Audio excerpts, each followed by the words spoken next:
Boa noite, Liz.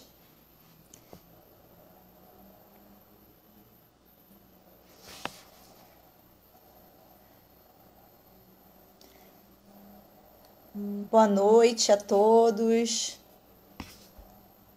Que alegria ter vocês aqui comigo essa noite.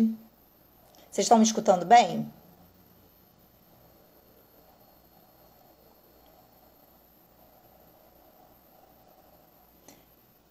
Boa noite, gente. É um prazer receber vocês aqui hoje. Obrigada, Margarete.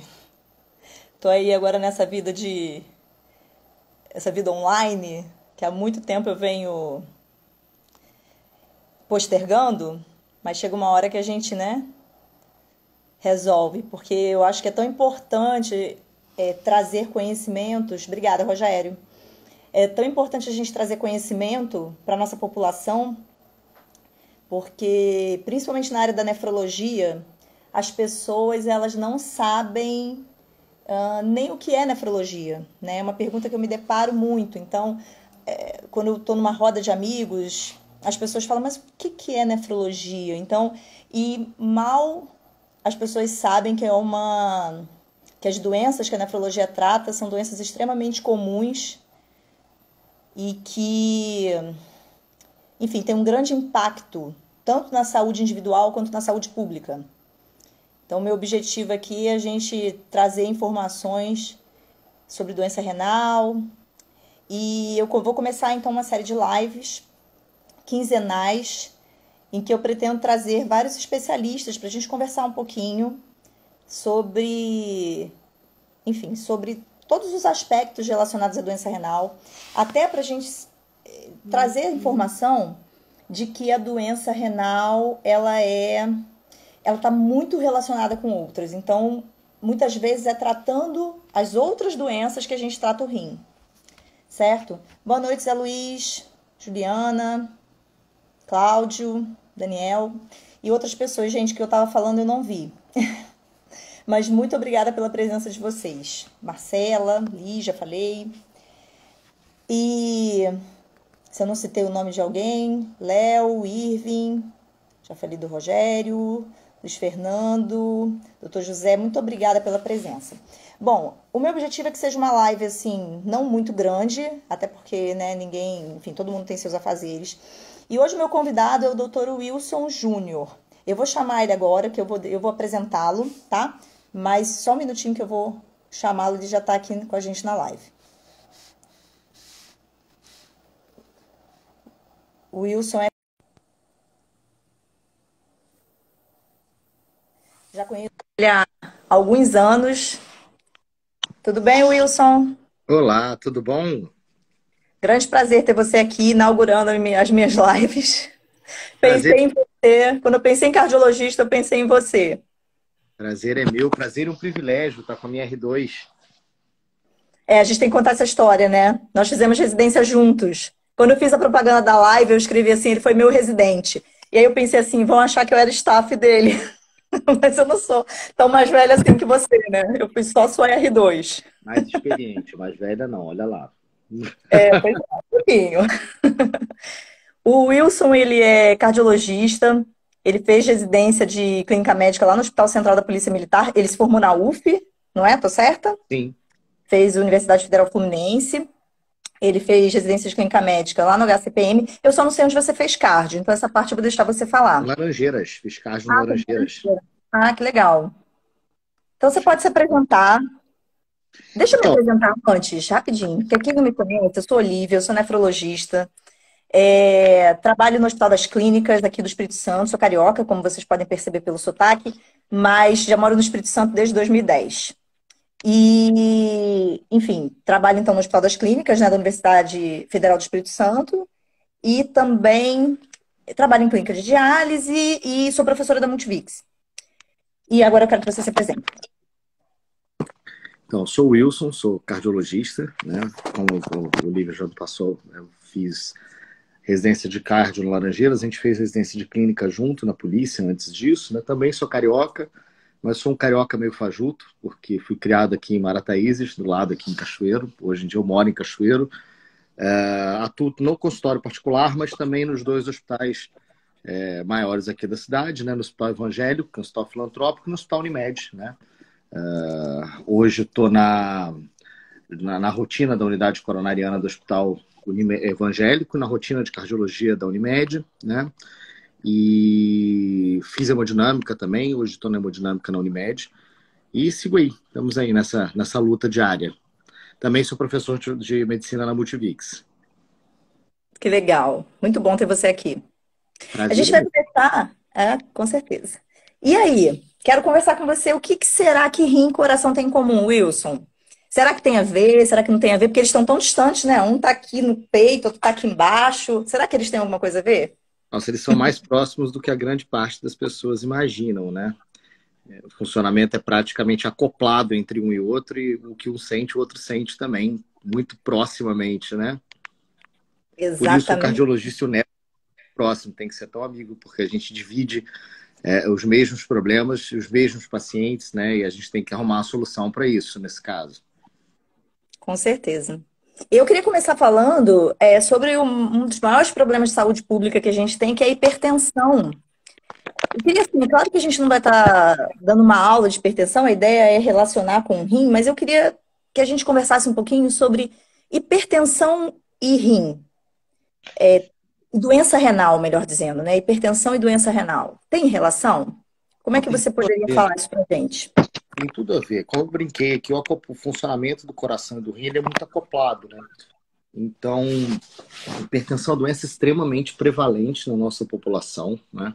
Então, assim, tem muita gente hipertensa no nosso meio, não só aqui no Brasil, mas no mundo, e com um desafio muito grande, que o diagnóstico da hipertensão é um diagnóstico ao mesmo tempo muito fácil, ao mesmo tempo muito difícil. Ele é muito fácil porque basta um estetoscópio e um aparelho de pressão. Isso é uma coisa de custo muito baixo e extremamente disponível. Só que as proporções nas quais a população é acometida é completamente incompatível com a capacidade de rastreio que a gente tem hoje em dia. E a hipertensão, ela passa uma super perna tanto na cardiologia quanto na nefrologia. Ela, inclusive, tem um apelido peculiar dentro da cardiologia, que é a assassina silenciosa, porque ela não causa sintoma. Então, na grande maioria das vezes, o diagnóstico vai acontecer sem querer. Então, é aquele paciente que às vezes vai no cardiologista para poder fazer um risco cirúrgico, vai lá fazer uma cirurgia, precisa ser avaliado num pré-operatório, ou que passa na farmácia num dia e vai medir a pressão por curiosidade e acaba descobrindo que é hipertenso. Aluno de medicina é danado para a gente dar diagnóstico de hipertensão na semiologia, né? Quando está começando a aprender a medir pressão, né? E aí o colega vai medir um do outro. Nossa, tá com 16, 17, aí você acaba dando diagnóstico assim sem querer, né? E ao passo que a gente dá muito diagnóstico sem querer, tem muito diagnóstico que não é dado. A hipertensão, ela vai ser assintomática até o ponto que ela começa a lesar os órgãos que sofrem com a presença dela. E aí, notadamente, retina, notadamente o cérebro, causando AVC, a retina causando alteração visual e cegueira, e muito frequentemente o rim, causando doença renal, aí, com insuficiência renal. Só que isso vai acontecer, às vezes, após décadas de exposição, né? E aí tem tudo a ver a gente conversar sobre rim e coração por conta disso, porque a hipertensão, que é uma doença primária dos vasos sanguíneos do sistema cardiovascular, vai ter um impacto impressionante do ponto de vista de saúde pública, pela sua prevalência, na ocorrência de doenças do rim, com perda de função renal e com todo o cortejo de problemas que acho que a Olivia tem muito mais propriedade para falar em relação a isso, que essa doença renal causada pela hipertensão leva aos pacientes renais crônicos. Eu queria só chamar a atenção de uma coisa que você falou muito importante, porque eu acho que as pessoas não têm ideia disso, assim, o público em geral, né? O quanto que a hipertensão pode ser lesiva, pode ser maléfica para os olhos, né? Então, assim, e como pode ser maléfica para o rim, para os vasos de uma maneira geral. Então, quando a gente pensa em pressão, às vezes a gente só pensa em infarto, a gente pensa em derrame, né, AVC, mas existem muitos outros órgãos que também são lesados pela hipertensão. Então, é uma doença que precisa ser vista com muito cuidado. E antes de eu falar da doença renal, eu queria só citar uma coisa, que um dos maiores vilões dessa história toda aí é o sal, né? Wilson. Queria que você Dúvidas. falasse um pouquinho sobre sal, porque isso é uma coisa que a nossa sociedade ocidental consome demais e está escondida, né? O sal que está escondido nos alimentos, embutidos, enlatados. O que que você poderia, assim, rapidamente falar sobre isso? Então, né, a gente vive uma época onde a gente tem um grande consumo de alimentos ultraprocessados, né? Quando a gente fala de sal, a primeira coisa que o paciente vira para mim e fala, não, mas eu não como sal, eu não uso saleiro em casa, entendeu? Exato. Só o sal do preparo das comidas. Só que a gente às vezes esquece que escondido nesses alimentos ultraprocessados, e o que que é alimento ultraprocessado? Se sua bisavó não conseguia reconhecer isso como comida, isso é ultraprocessado. Então, batata, Excelente. refrigerante, embutidos, que hoje em dia a gente assiste todos os embutidos aí de supermercado, né? Biscoitos, geleias, enfim, tudo que isso que você tem um monte de conservante e adição de sódio, principalmente. Então, a grande dica é você pegar lá no rótulo e ver a quantidade de sódio que tem. Sódio é sal. Sal é a fórmula química NaCl, né, que é cloreto de sódio. E dentro dos rótulos que você vai ver são alimentos com grande quantidade de sódio. Ah, mas você falou refrigerante. Refrigerante é doce, tem sódio? Tem pra caramba, entendeu? Então é importante que a gente veja esse tipo de coisa, porque mesmo você pondo pouco sal dentro dos alimentos que você prepara dentro de casa, se você consome esses alimentos ultraprocessados, você vai estar consumindo uma quantidade oculta de sal muito grande que vai poder ser perpetuador da tua hipertensão, né? Que às vezes não é conhecida, ou ser um complicador da gente conseguir tratar efetivamente, porque essa medida higieno-dietética que deveria estar sendo feita e que parece estar sendo feita, não está sendo feita porque esses alimentos contêm esse monte de sódio que às vezes as pessoas não sabem, né? A gente vive um desafio hoje, inclusive, né?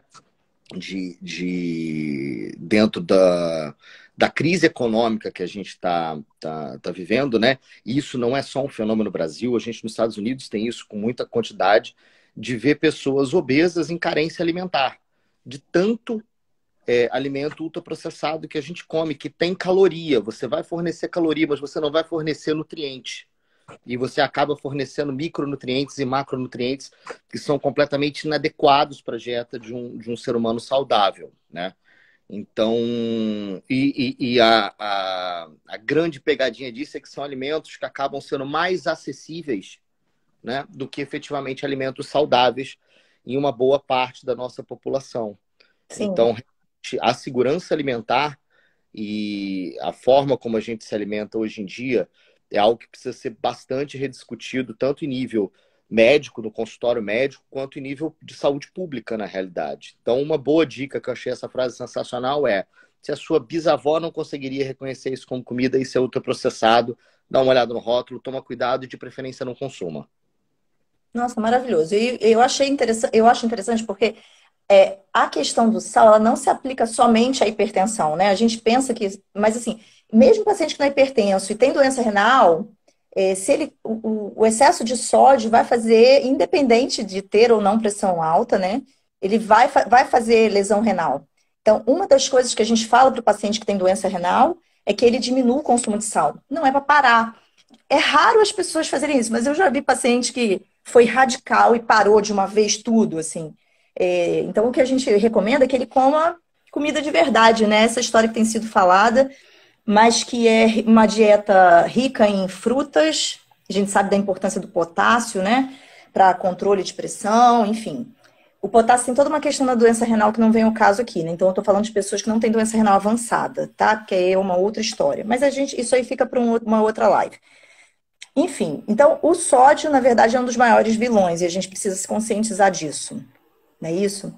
E quando a gente pensa, então, em medidas não farmacológicas para tratamento de hipertensão, porque se a hipertensão é um fator de risco importantíssimo para a doença renal, e aí eu só queria falar que a hipertensão tanto é causa de doença renal, como é consequência de doença renal. Então, às vezes, o paciente desenvolveu uma doença renal por um outro motivo, que não tem nada a ver com hipertensão. Mas a partir do momento que ela desenvolve a doença renal, aumenta o risco dela ficar hipertensa também. Então, a relação é uma relação assim, muito próxima entre as duas coisas. E quando a gente fala de medida não farmacológica, Eu queria que você falasse rapidinho sobre a questão do exercício físico, porque é uma coisa que, inclusive, eu tenho dificuldade, né? E a recomendação são 150 minutos por semana. Eu queria que você falasse rapidamente dos benefícios do exercício. Não, fantástico, assim. Exercício é uma coisa que é fenomenal da gente conversar nesse sentido, porque a gente consegue ver isso na prática no consultório do cardiologista, né? Existe um exame que algumas pessoas têm até medo, que é o teste ergométrico, o teste da esteira, né?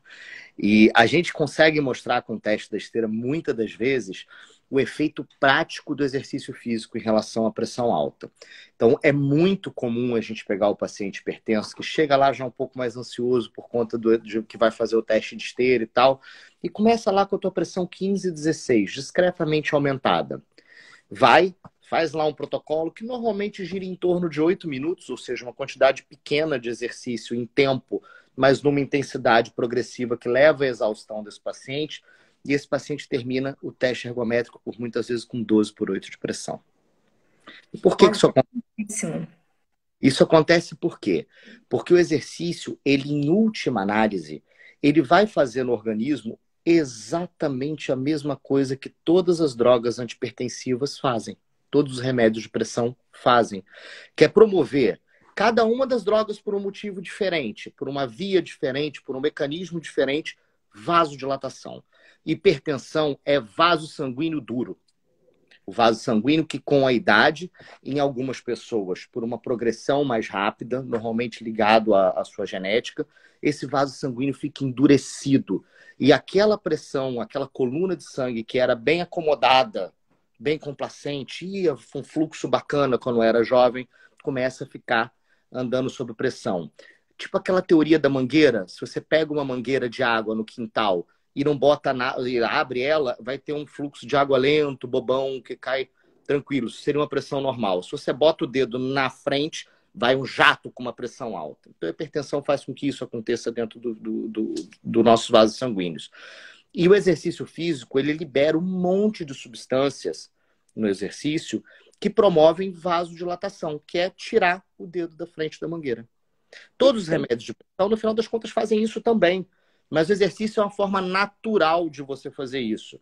E ele potencializa o efeito dos antipertensivos, fazendo que com a pessoa que faça atividade física regularmente, a gente consiga, no mínimo, reduzir a necessidade de antipertensivos. E Esse sem é um efeito mecanismo. colateral, né?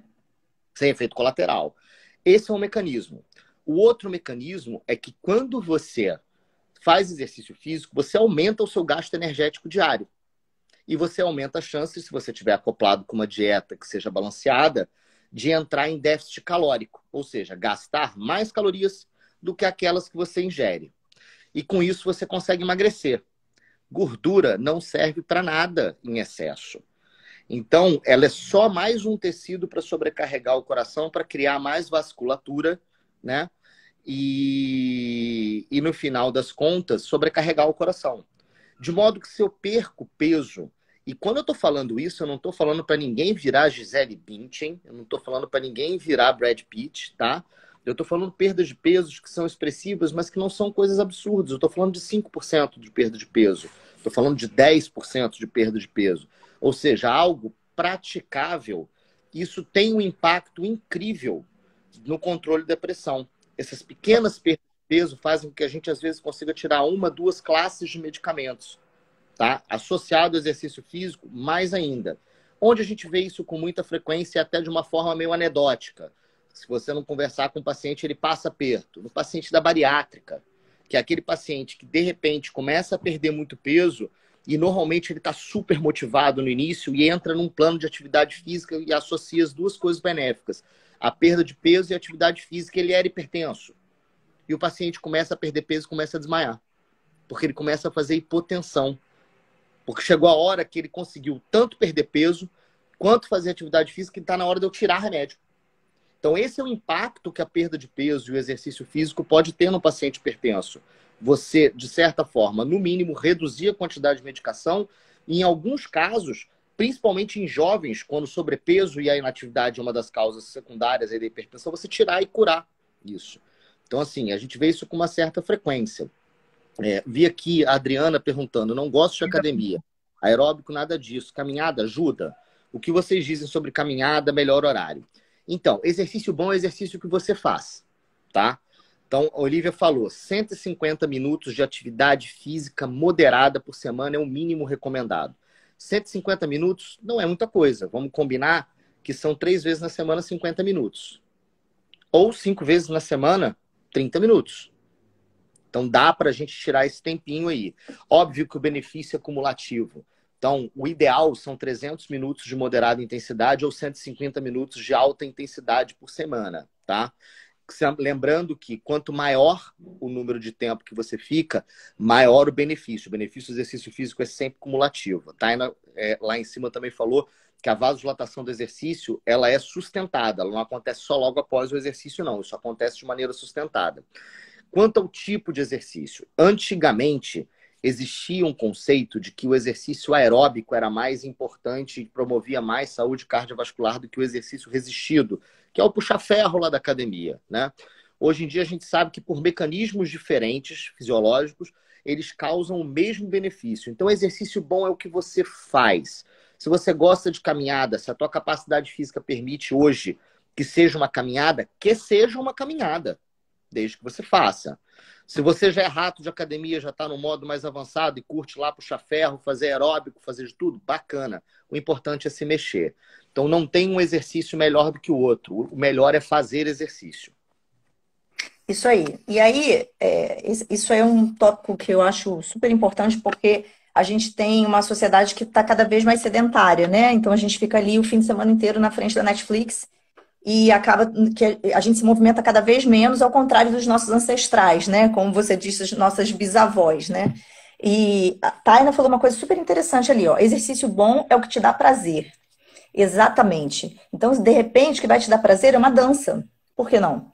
Às vezes o que vai te dar prazer é uma escalada. Já estou assim, mas a minha irmã mesmo, ela adora escalada, entendeu? Então, eu acho que a gente precisa pensar no que entra dentro da sua vida. Sabe, Wilson, eu sou uma médica que eu penso muito na realidade das pessoas, né? Eu acho que é muito fácil a gente falar faça, sendo que às vezes não cabe na realidade daquele indivíduo. Então, isso que você falou foi essencial e para que as pessoas saiam daqui motivadas a começar o que cabe na vida delas e o que elas gostam de fazer, né? E aí eu só queria fazer um comentário aqui que é sobre essa questão só da relação. Então a primeira coisa que eu acho que a gente já falou sobre da relação do coração com o rim é porque a gente associa muito hipertensão ao coração e realmente tem toda uma relação, né? A gente sabe que o débito cardíaco está associado, a frequência cardíaca está associada. Então, assim, o coração tem realmente toda uma relevância, enfim, sobre essa questão da pressão arterial. Mas o rim também tem. E, na verdade, o que eu queria, assim, fixar com essa live é o seguinte. A gente não pode... me faltou agora a palavra, mas, assim, a gente não pode deixar de lado o tratamento da pressão, porque isso traz consequências muito graves. E em relação à doença renal, então existe a nefropatia hipertensiva, que não é todo mundo que tem hipertensão que vai ter, mas muitos pacientes acabam desenvolvendo doença renal, inclusive doença renal terminal, que eu não gosto de usar essa palavra, até já escrevi isso lá no meu filme. Porque eu já tive uma experiência ruim com o paciente achando que eu tinha falado que a doença renal terminal dele era ele que era terminal. Mas, enfim, é só ler lá, que em algum momento lá está escrito isso, essa historinha. Mas a doença renal dialítica, né? Então, no Brasil, a primeira causa de doença renal dialítica é a hipertensão. Significa que, de todas as pessoas que estão fazendo diálise no Brasil, a maior parte delas, a maioria, foi por tratamento inadequado, por hipertensão arterial que não foi tratada adequadamente. Essa estatística muda um pouco em relação... quando a gente vê ela de uma estatística mundial, né? Então, diabetes no mundo é a primeira causa, mas hipertensão está logo ali atrás, em segundo lugar. Então, não podemos deixar de lado o tratamento. É importante buscar um médico que trate a sua hipertensão, caso você a tenha. Caso você não tenha, se previna para que isso não aconteça com você. E a prevenção é manutenção. Eu achei muito legal isso que você falou. Um paciente de 80 quilos, por exemplo, A gente acha que ele tem que pesar 40, 60. Mas às vezes, se ele perder 8 quilos, já tem um impacto na pressão, E né? definitivamente. Isso é muito legal. É uma Tem, tem, informação que eu acho que as pessoas não têm. tem duas coisas na sua fala que eu acho que a gente tem que ressaltar. Uma é o seguinte, quando você fala que a gente tem que fazer o que cabe para a vida do paciente, né? O que deve nortear a prática de um bom médico, e isso eu estou convencido, é que ele tem que aliar três coisas. A melhor evidência científica disponível para aquela coisa em questão. Não adianta fazer medicina da época lá do Ronca, de 50 anos atrás, de uma colherinha de chá, de não sei o que e tal. Medicina tem que ter evidência, tem que ser séria. Então, a melhor evidência disponível, quando ela é disponível, nem sempre ela vai ser disponível, com o seu julgamento clínico, que é o bom senso que você adquire ao longo do tempo médico, e, por último, mas não mais importante, e norteador de toda a conduta, os valores e crenças do meu paciente. O melhor tratamento é o tratamento que cabe dentro dos valores e crenças desse paciente. O paciente precisa ser o agente central do tratamento dele, ele precisa se empoderar do tratamento dele. E o médico tem que estar ali para prover a ele as melhores informações para que ele consiga, na linguagem dele, dentro da realidade dele, eu não gosto de falar das limitações, eu gosto de falar da realidade dele. Quem tem que ir lá sou eu, que estou como promotor de saúde, entendeu? E pegar essas informações e conseguir se empoderar para ele tomar frente do tratamento dele. É uma parceria. É Exato. uma Mas relação de parceria. o tratamento é o paciente. O tratamento é dele, a doença é dele, o corpo é dele, o desfecho é dele. Então ele tem que estar no centro disso. Essa medicina paternalista que a gente ainda vê muito, tanto do lado do médico, olha, você tem que fazer isso, mas também do lado do paciente. Doutor, eu faço o que você mandar. Isso já não cabe mais. Não cabe mais. Não cabe. Ainda mais numa era de tanta tecnologia em que o paciente tem acesso ao Google e ele se Exatamente. informa, O né? paciente precisa se empoderar do seu tratamento e o médico tem que promover isso. A relação tem que ser horizontal. Entendeu? Então, o Exatamente. médico tem que descer do salto, mas o paciente também tem que subir no salto e falar, não, opa, eu quero saber o que eu tenho, eu quero entender e vamos em frente que a gente vai resolver isso junto, né? Então, essa fala sua eu acho muito boa. A outra, será que eu me lembro do que eu queria dizer? Lembro sim. As pessoas, eu como hemodinamicista vivo muito isso, né? As pessoas, por exemplo, traçando um paralelo aí em relação a tratamento, né? As pessoas descobrem que tem um entupimento, a primeira coisa que as pessoas querem lá no coração, as primeiras coisas que as pessoas pensam é em cirurgia, em angioplastia, é naquela terapia mais moderna e tal, não sei o quê. E eu estou convencido, ao longo desses... Conto quantidade de tempo de formado da gente? Melhor não, né? Desses anos todos de formado. 17 anos, para mim são E 17. que Para você medicina deve ter. funciona, que medicina que resolve desfecho, e eu não acredito isso por acreditar, acredito isso porque isso está definido em diversos artigos, é o feijão com arroz. E é o feijão com arroz bem feito. E, infelizmente, o feijão com arroz não é bem feito hoje em dia. Quando a gente pega diabetes, só 20% dos nossos pacientes diabéticos no Brasil estão dentro do controle. Quando a gente pega hipertensão, entre 30% e 40% só. Ou seja, em todos os dois cenários de doenças tão prevalentes, a maioria dos pacientes não estão dentro do controle. E aí esse paciente vai chegar lá na ponta Exatamente. Não e vai adianta chegar eu na pensar no oncologia. trem, não adianta eu pensar na cirurgia cardíaca, não adianta eu pensar se eu não faço feijão com arroz bem feito. O que resolve, o que muda desfecho em cardiologia e em nefrologia, acredito também, porque é muito disso da prevenção do lado da frente, né? É como a gente deveria pensar, é prevenção. É tratar o que existe muito bem tratado para que não progrida. É tratar o que não existe para que ele não exista. Então, é começar a abordar a hipertensão antes da existência dela. São aquelas pessoas que estão sob fator de risco disso. Paciente que está obeso, que está sedentário, que tem fator de risco, que tem alteração Estilo de dietética. É vida. diagnóstico antes do diagnóstico. É a mudança do estilo de vida. Exatamente. E uma Né? vez que se desenvolveu o controle bem feito dos fatores de risco, controle bem feito de hipertensão, É tratamento, é prevenção secundária da hipertensão, mas é prevenção primária, ou seja, você prevenir lá na frente o infarto, a doença renal crônica, a diálise, o AVC, a amputação de membro, a cegueira. Tudo isso está relacionado. Então, o que define o que é importante e o que muda desfecho em medicina? É o feijão com arroz. É a consultinha de 3 em 3 meses, de 2 em 2 meses, de 6 em 6 meses, dependendo do que você precisa com o teu médico, para ver pressão, para ajustar remédio, para olhar o colesterol, para trazer para tua meta, individualizar qual o teu extrato de risco. Quanto que tem que ser para você? O e quanto aí a gente já conseguiu.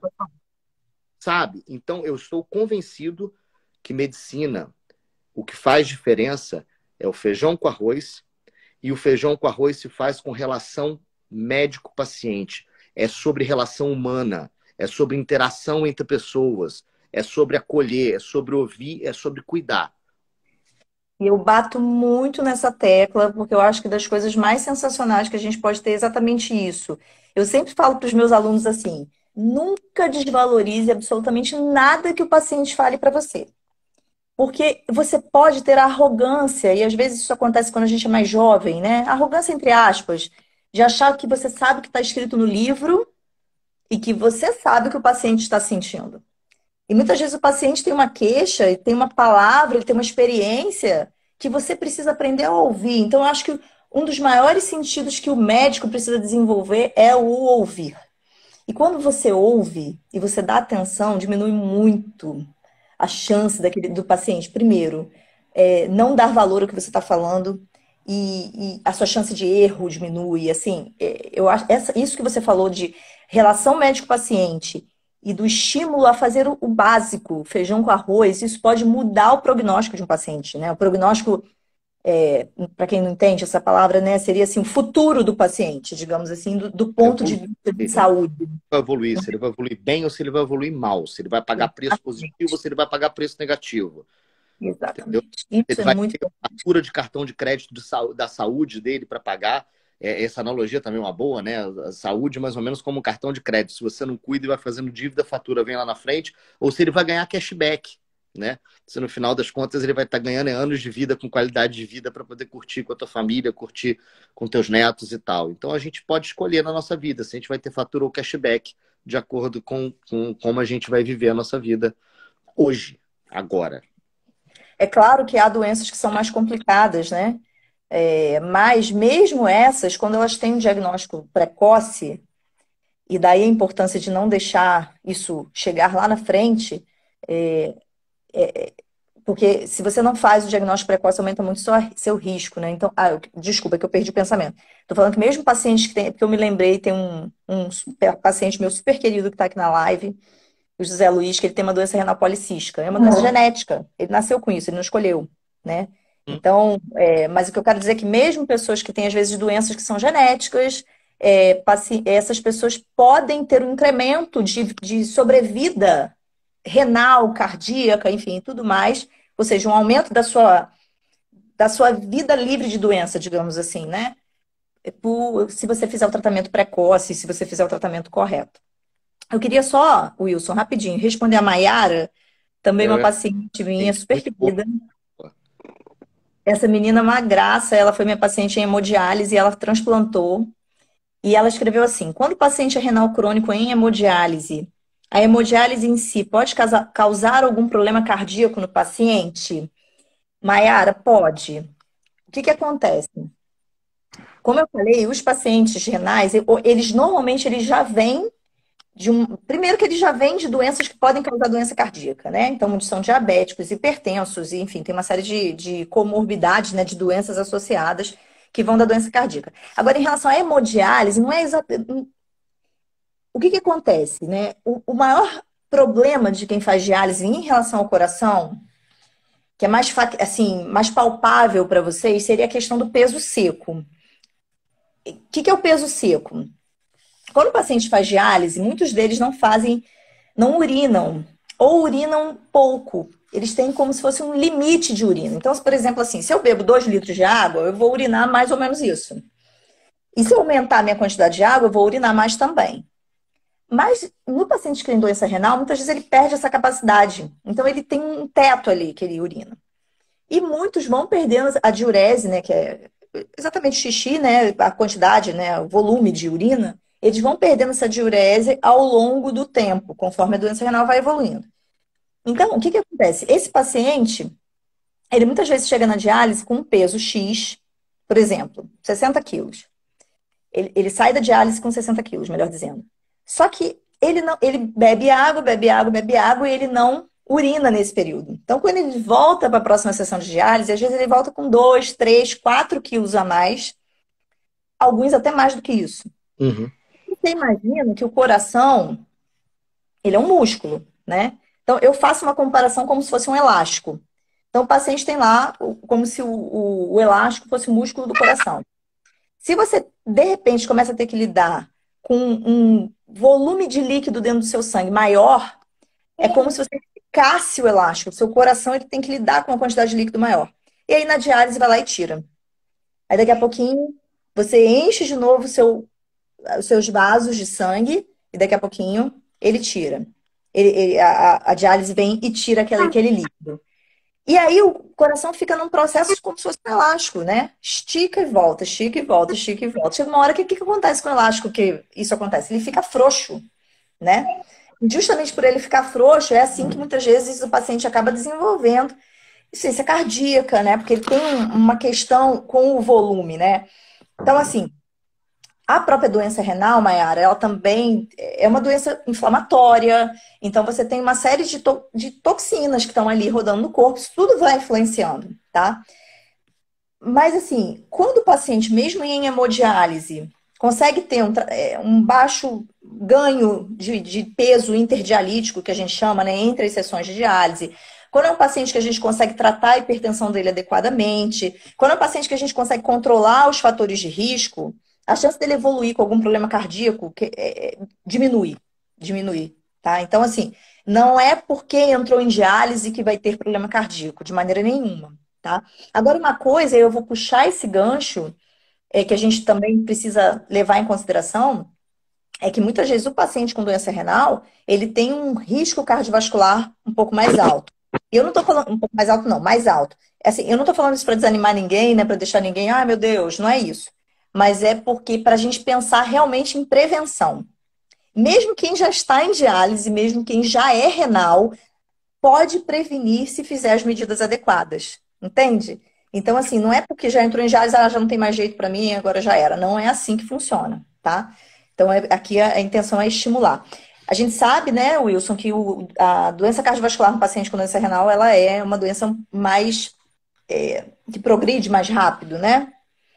E, então, assim, isso é só para puxar o gancho de que a gente precisa, é mais um motivo para a gente tratar esse paciente de maneira mais precoce possível. E muitas vezes, quando chega em mim, quando chega no nefrologista, o paciente já tem uma doença mais avançada, mas o papel do clínico, do cardiologista, do endocrinologista é essencial, né? Da inter-relação entre essas clínicas. Exatamente. Uma grande coisa, assim. A hemodiálise, ela é a via final. Na verdade, não é a hemodiálise que é o problema maior. O problema é o paciente precisar de diálise. É porque isso denota uma gravidade muito grande da evolução da doença dele. Então, a gente sabe que os doentes dialíticos, eles não morrem da diálise. Não. Coração. A principal causa de morte do paciente dialítico é a doença cardiovascular, porque é um contínuo. As mesmas coisas que levam aquele rim a ficar doente ao longo de uma vida, levam o coração a ficar doente também. A hipertensão, a diabetes, a colesterol alterado, né? Enfim. Então, um paciente que tem o mesmo bojo de coisas ruins que levaram aquele rim a ficar doente, estão levando o coração a ficar doente também. E existe essa inter-relação muito, muito próxima do funcionamento do rim e do coração. Então, às vezes, os pacientes que estão com doença renal também têm doença cardíaca e a diálise, em algum ponto, ela vai ser um momento de sobrecarga para aquele coração. Então, aquele paciente que tem insuficiência cardíaca, ele vai ter que ser dialisado de uma maneira muito peculiar, com muito carinho, com uma forma diferente.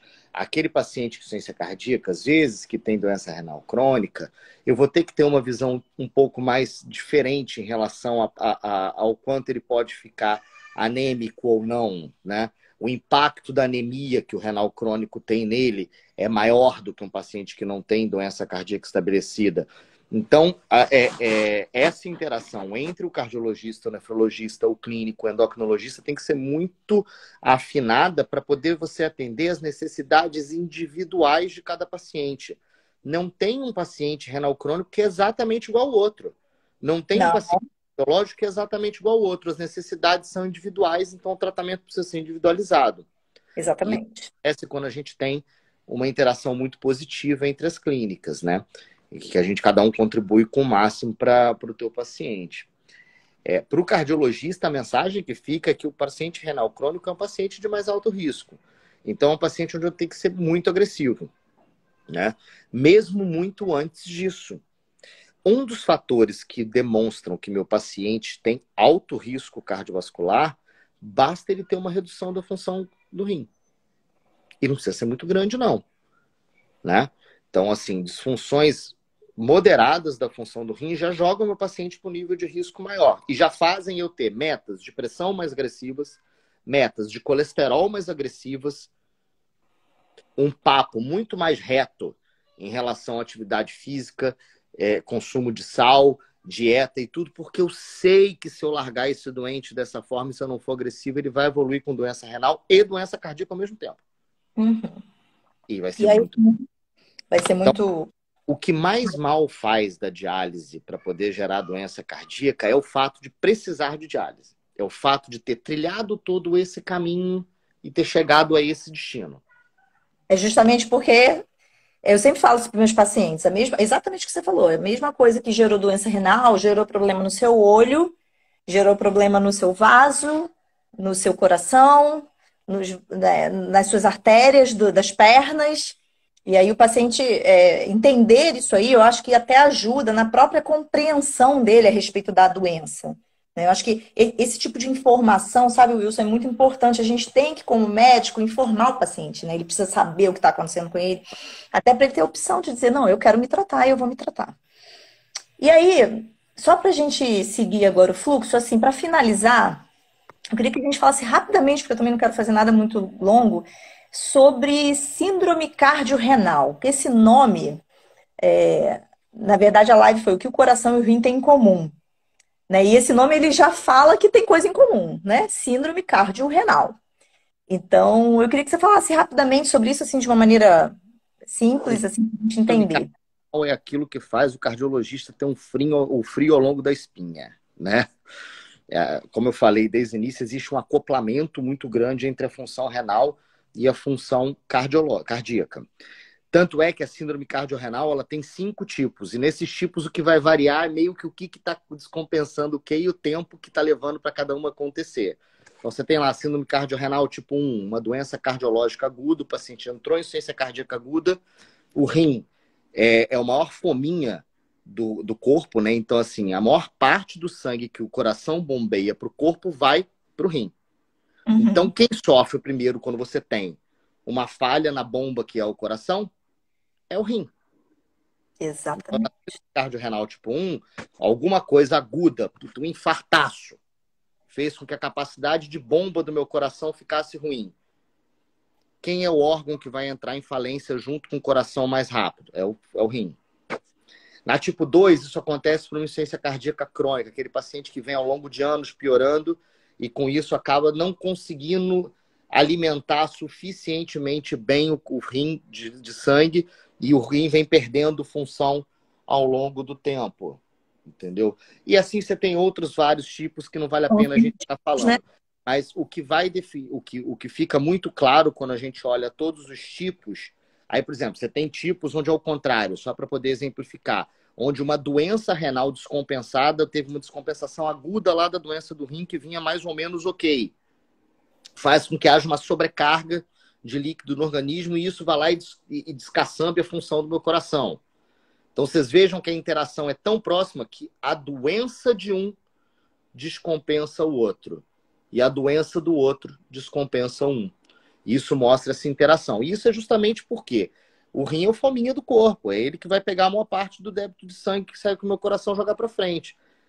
Entendeu? Então ele vai ser muito dependente desse acoplamento da função com o coração, tá? Então a síndrome renal é isso, e cada cabelinho branco que o cardiologista vai tendo, alguns deles você pode ter certeza que foram doentes com síndrome cardiorrenal, porque é um manejo difícil, dificulta muito o tratamento, porque faz com que você tenha limitações em drogas que são modificadoras da evolução desse paciente. A função renal deteriorando me faz ter que desprescrever algumas drogas que são fundamentais, né? Me faz ter algumas resistências a algumas drogas que seriam muito úteis e me faz ter que fazer alguns caldeirões de bruxa aí na hora de tentar tratar esse paciente. Então, assim, agrega uma gravidade extremamente importante à evolução desse doente, tanto com doença renal quanto com doença cardíaca. Então, assim, é aquilo que ninguém quer ver, o doente que ninguém quer ver chegar nesse ponto. Você sabe que semana passada eu assumi um ambulatório lá do Hospital das Clínicas, um ambulatório só de pacientes com doença renal crônica, que é o tema que eu gosto, inclusive, né, de trabalhar. É o paciente que eu gosto de trabalhar. E eu peguei um paciente semana passada e eu pensei em contar essa história aqui na live, porque foi um paciente que ele tinha tido um bloqueio de um BAVT, né? Na verdade, ele teve só para explicar, a frequência cardíaca dele baixou muito, né? Então ele estava batendo o coração muito pouco. E aí ele teve indicação de colocar um marca-passo. E aí eu percebi, quando ele veio para mim, eu não sabia essa história. Mas eu vi que a creatinina dele vinha subindo. Creatinina, para quem não sabe, é o exame que a gente faz exame de sangue que a gente faz para avaliar a função do rim. Que mostra pra gente como é que tá o funcionamento do rim. E eu percebi que a creatina dele vinha subindo nos últimos meses e cada vez mais e não tinha motivo para isso, assim. Ele não tinha feito nada, assim, não tinha tido nenhuma mudança, porque muita coisa pode descompensar a função renal. Aí ele me contou isso, falou, doutora, eu fui internado e eu tive que botar um marca-passo provisório. Na verdade, não tinha colocado. Não foi um BAVT. Não sei exatamente. Ele não soube me contar exatamente a história. Mas o fato é que ele está com indicação, vai colocar um marca-passo definitivo agora e está bradicárdico. Na verdade, não foi BAVT, não. Desculpa, foi uma bradicardia sinusal, uma doença do nó sinusal. E, enfim, falando aqui grego aqui, né? Mas basicamente foi eletivo, assim, a indicação do marca-passo, né? Esperaram um pouquinho para colocar. E aí eu falei, com certeza foi isso. A piora da função renal dele foi porque ele tinha um baixo débito cardíaco, ou seja, a quantidade de sangue que estava saindo do coração era baixa, né? A quantidade foi menor porque o coração estava batendo mais devagar, e aí menos sangue chega no rim. E aí a função renal começou a piorar, né? Então, o que eu podia fazer com aquele paciente? Esperar ele colocar um marca-passo. Melhorar. Ele precisa melhorar a bomba cardíaca para poder conseguir melhorar o rim. Acho que eu consigo explicar fácil. Vamos comigo aqui. Pensa comigo. A quantidade de sangue que seu corpo vai receber do coração, ela vai ser a quantidade que eu consigo encher o meu coração vezes a quantidade de vezes que o meu coração bate. Exatamente. Então, se eu tenho uma doença que eu reduzo muito a quantidade de vezes que o meu coração bate, por mais que ele encha, ele não pode encher o dobro, o triplo, o quádruplo de vezes que ele encheria. Então, ele vai encher um pouquinho mais, mas vai bater muito menos. Então, ele entrega muito menos sangue. Como eu falei, o rim é o mais fominha de todos os órgãos. Então, qualquer coisa que reduza a função do coração, seja por esse mecanismo da frequência, ou seja por um mecanismo de um músculo que está começando a ficar meia bomba de bater, está apanhando mais do que batendo, o primeiro que vai sofrer vai ser o rim. Provavelmente foi isso que aconteceu com esse paciente. Exatamente. Só que aí tem a boa notícia. Se essa doença é uma doença que a gente consegue resolver com o marca-passo. Então, o prognóstico, a chance dele voltar a ter uma função renal legal lá na frente é grande. Esse tem uma chance boa de dar tudo certo. Claro, pode ter um final feliz, né? Sim. Não quem tem, e aí eu só fazendo um comentário aqui, porque eu sempre gosto de trazer esperança para o meu paciente, sabe, Wilson? Eu acho que esperança é uma das coisas mais importantes da vida, porque quando a gente perde a fé, perde a esperança, a gente e a gente não tem um propósito, assim, as coisas ficam muito nebulosas. Então, assim, mesmo que você já tenha doença renal, mesmo que você já tenha doença cardíaca, não é o fim. A medicina está muito avançada, a gente tem muito tratamento, Tem notícia boa, drogas novas, né? exatamente, tem notícia boa, coisa que não tinha há 20 anos nesse tema, né? Então, Exatamente. Então, assim, não é o fim, não é o fim. Eu acho que a gente tem muita coisa que pode ser feita para quem já tem doença. É claro que é melhor você prevenir para não ter. Mas quem tem, não desanime. Tem muita coisa que pode ser feita. Eu acho que dá para ter assim a melhor qualidade de vida possível dentro de cada caso. É claro, né, que depende muito do quadro da pessoa. Mas a gente pode. Eu acho que o nosso objetivo enquanto médicos é realmente tentar promover, porque a gente não consegue promover a cura na maioria das vezes, né? Mas é a gente conseguir, primeiro, não causar dano, né? Que é até uma máxima da medicina, e segundo, promover qualidade de vida, promover tempo de vida com qualidade, né? E eu acho que essa é uma mensagem que eu queria deixar aqui hoje, né? e então, tem novidade, né? Há 20 anos a gente não tinha para esse cenário de pacientes renais crônicos, né? Ah, grandes novidades do ponto de vista farmacológico, de droga. Né? Há 20 anos atrás, 30 anos atrás, a gente teve os IECAS e os BRAS, que são remédios de hipertensão que demonstraram capacidade. Captopril, né? Captopril, Isso, losartan.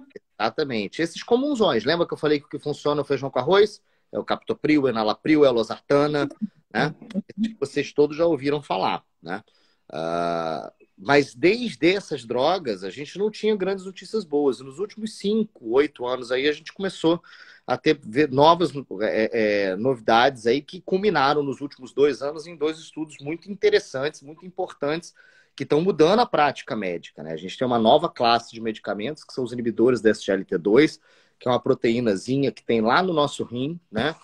Que justamente demonstraram inicialmente ser interessante para o tratamento da diabetes, e aí a gente fazendo estudos que precisam ser feitos para demonstrar que essas drogas são seguras para o coração, bum, do nada a gente descobriu que eles promoviam melhora da insuficiência cardíaca.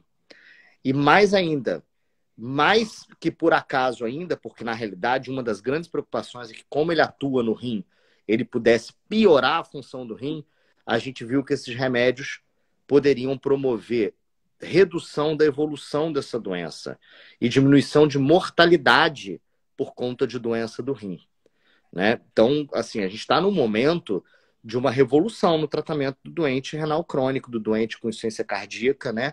E da diabetes como um todo, nos pacientes não diabéticos, mas também nos diabéticos como um todo, né? Então, a gente tem 2 estudos, tanto das 2 drogas mais importantes que são disponíveis no Brasil, né? E os 2 interrompidos precocemente por a droga demonstrar um benefício tão grande que se tornou antiético continuar o estudo sem dar para quem não estava tomando para ser o grupo de comparação a medicação. Então, acho que a gente, nessa linha de esperança, a gente tem coisa nova, a gente tem armamentário novo, né? E acho fantástico que a gente dê essa esperança para o paciente. Tem o que fazer.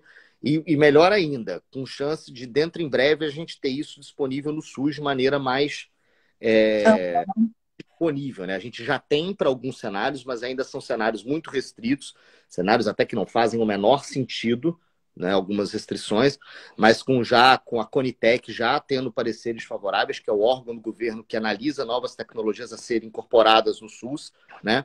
Então a gente já tem um caminho percorrido aí para que a gente possa disponibilizar isso para os nossos pacientes que precisam de boas notícias, né? O benefício questionável, né? Hein? O Perdão? benefício é inquestionável, né? Então, assim, Inquestionável. não tem como fechar os olhos para isso, inclusive o SUS, né? Porque a gente critica, as pessoas criticam muito o SUS, mas a gente sabe que tem muita coisa que realmente é disponível para o paciente. E eu tenho, assim, muita esperança que isso, em breve, vai realmente chegar num nível que a gente vai poder oferecer para mais pacientes, né?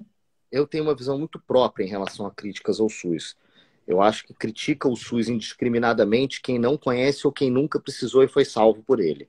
Exatamente. E Eu assim, trabalho com SUS, eu, inclusive. Por eu enquanto, assim, consultório, mas a maior parte da minha carga horária é com SUS, porque eu acho que o SUS inclusive quando você compara com sistemas de saúde de outros países, o SUS tem, assim, não, claro que tem déficits, vamos, né? vamos dar nome é uma coisa.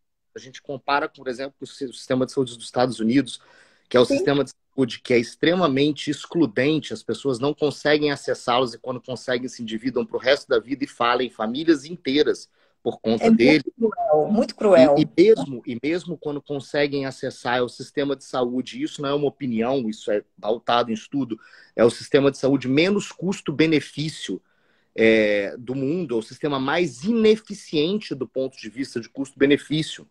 Quando a gente compara o que eles têm lá com o que a gente tem, em nível populacional, o SUS é muito melhor. Ah, mas lá tem muita tecnologia, tal, não sei o quê. Para muito poucas pessoas, a um custo muito alto e com um uso extremamente irracional. Tá? O SUS precisa melhorar muito? Lógico, mas a gente jamais pode jogar água fora junto com o bebê. A gente teve muito avanço, o SUS tem bolsões de tratamento de excelência. Eu sou cria do SUS, eu me formei numa universidade pública, Eu eu também. fiz residência num hospital público e eu fiz a minha residência de cardiologia num dos melhores hospitais de cardiologista do Brasil. Está entre aí os top 3 com toda certeza, no meu coração, no top 1 e é 100% SUS, Laranjeiras é maravilhoso. entendeu?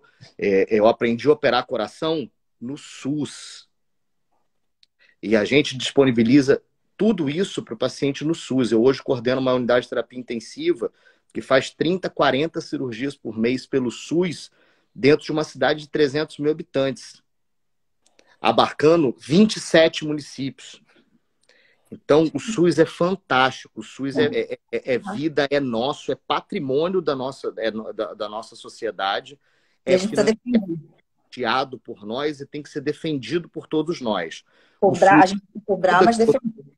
o SUS está na comida que você come através da vigilância sanitária, está na vacina que você toma no braço através do sistema básico de saúde, está no restaurante que você come através da vigilância, está em tanta coisa entremeado que às vezes a gente não consegue saber onde ele começa, onde ele termina.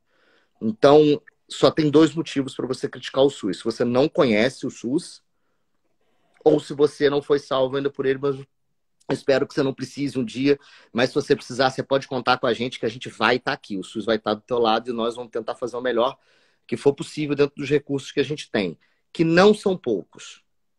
Tem muita Não, coisa tratamento feita. de HIV, por exemplo, é um dos mais avançados do mundo. Mundo. Diálise, toda diálise do Brasil é puxada pelo SUS. Todo transplante feito no Brasil é feito pelo SUS. Você vai para a América Latina, não é assim. Se você vai Não para os Estados Unidos, não é assim. tem, Talvez simplesmente. haja alguma coisa pouco parecida ali na Europa, enfim, em alguns países, não, acho que tem alguma coisa. Mas tem, mas não é isso que a gente pensa. Ontem eu estava vendo uma notícia maluca, que você pensa assim, não é possível. Você, na centralidade do nosso sistema econômico, que é o capitalismo, que é a Inglaterra, você tem fila de 18 meses para poder conseguir uma dentadura pelo NIH, que é o SUS dele. 18 meses. Isso é um absurdo, assim. Outro dado louco. Primeiro mundo, assim, é claro que é para muita coisa, mas, assim, eu também sou uma defensora do SUS, sabe, Wilson? E, inclusive, eu estava um dia numa roda de amigos e as pessoas começaram a falar mal do SUS. Eu falei, não, calma aí, não é bem assim. É claro que você entrar, muitas vezes, eu acho que a porta de entrada que é estreita, assim, às vezes é um pouco difícil, ambulatorial e tal. Depois você está lá dentro, trabalhando no hospital universitário, entendeu? E quanta coisa que a gente oferece para os pacientes, assim, inclusive, eu sou muito feliz de trabalhar no hospital universitário, coisa que eu tenho muito prazer em fazer. E acredito que a gente pode tentar exercer uma medicina. Tem muito médico bom no SUS. Tem. Tem muito médico bom no SUS. Que precisam ser mais valorizados, que precisam ter mais. Conseguir ter mais. Trabalhar melhor, mas assim, de uma maneira geral, eu acho um sistema sensacional. A gente não combinou isso, tá? Aliás, É. o nosso está sendo E assim, muito espontâneo, né, Wilson? muito legal, assim, porque o SUS tem muito médico bom, tem muito enfermeiro bom, tem muito agente de saúde que muda a vida das pessoas. Se tem um bicho que é danado no SUS e muda a vida de muita gente, é o tal da agente de saúde, tá? É Então, assim, verdade, é eu sou um verdade. apaixonado, Família, eu acho sensacional, entendeu? entendeu? Acho que melhorou muito o acesso no SUS em relação às unidades básicas nos últimos 10 anos. Tem muito trabalho para ser feito, mas pensa comigo, isso é de 88. O SUS não tem 50 anos, gente. E nós somos continental, com 220 milhões de habitantes. Então, Exato. assim, não vamos jogar água fora com o bebê dentro. Vamos valorizar o que é nosso. Até porque, se acabar o SUS, o que que tem? Nossa. Igual o paciente que chega ali na América Latina, tem alguns países que o paciente precisa dialisar, ele tem uma cota de diálise e depois ele Sim. se virar. Gente, isso é Então, surreal. É um tratamento para a vida inteira, muitas vezes, o entendeu? Então, mercado de saúde suplementar no país abarca menos de 20% da população. Ou seja, menos de 20% da população tem grana para ter plano de saúde. E aí faz uma continha fácil aí, 80% de 220 milhões de habitantes. Isso é responsabilidade do SUS. pouca gente dá Subfinanciado, valor. subfinanciado, vilipendiado politicamente. Uhum. Eu acho que a gente precisa melhorar, defender e não ser a primeira pessoa, não a gente, enquanto população, atacar. Entendeu? É Sim, cobrar, defender e principalmente cobrar político. e valorizar, Eles né? estão. Porque político é empregado. Não tem que ser tratado como celebridade, não. Político é empregado. E está Sim, ali temporariamente porque eu pus. Acabou. Então, assim, vamos defender o SUS. O SUS é nosso. Acho que já são 9 horas da noite. Já estou tomando esporro do personal aqui que eu tenho que malhar, Olivia. Senão vou apanhar gente, o guarda aqui. não, vamos parar. Olha só, foi muito bom, Wilson. Acho que é uma conversa super espontânea. A gente não combinou isso tudo. Eu achei que foi assim muito legal. Também Acho gostei. que, nossa, foi maravilhoso. Agradeço muito a sua disponibilidade de, assim, com o meu convite. Vamos fazer outras. Vamos, Daqui a vamos. 15 dias eu vou fazer uma nova live sobre medicina do estilo de vida, tá? Com a doutora Roberta Couto. Vai ser ótimo. Eu vou colocar nas redes. Mas o Wilson vai voltar para a gente conversar sobre outras coisas, tá bom? Muito obrigada pela sua disponibilidade. Foi maravilhoso. Obrigado, Olivia. Um beijo a todos. Obrigado a quem esteve presente. Espero que tenha sido proveitoso. Eu sou meio prolixo, eu falo pra caramba, entendeu? Mas espero que de alguma forma eu tenha contribuído, tá bem? Nossa, foi maravilhoso. Você é top, tá bom? Beijo, ó. E tem Deus te participação. abençoe. Gente, muito obrigada pela presença de vocês. Foi maravilhoso. Um Beijo, abraço. Olivia. Tchau, Boa noite tchau. para vocês. Tchau. Boa noite para todos. Boa noite.